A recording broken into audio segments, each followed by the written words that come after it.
Assalamualaikum warahmatullahi wabarakatuh. Sampurasun, perkenalkan nami Abdi Setia Putri, Abdi di kelas 10 IPS 1. Abdi di dieu bade ngajelaskeun tentang virus corona sareng cara pencegahanna.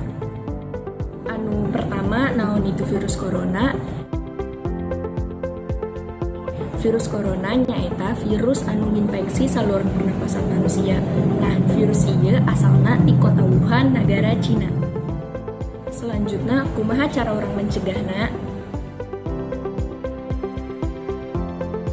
Anu pertama, orang kudu rajin wawasuh panangan nganggo sabun. Kusabab bisi aya virus anu nempel di panangan urang.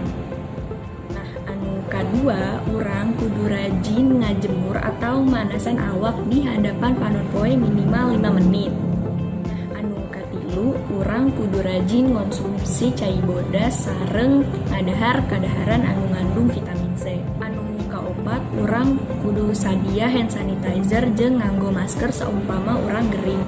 Anu kalima jeung nu pentingna, urang kudu cicing dibunyi ulah kaluar imah umpama teu penting-penting amat, serta urang kudu berdoa minta perlindungan ka Gusti Allah. Jadi sakitu wae ti abdi hampura bila aya salah kata. Sekian, hatur nuhun. Wassalamualaikum warahmatullahi wabarakatuh.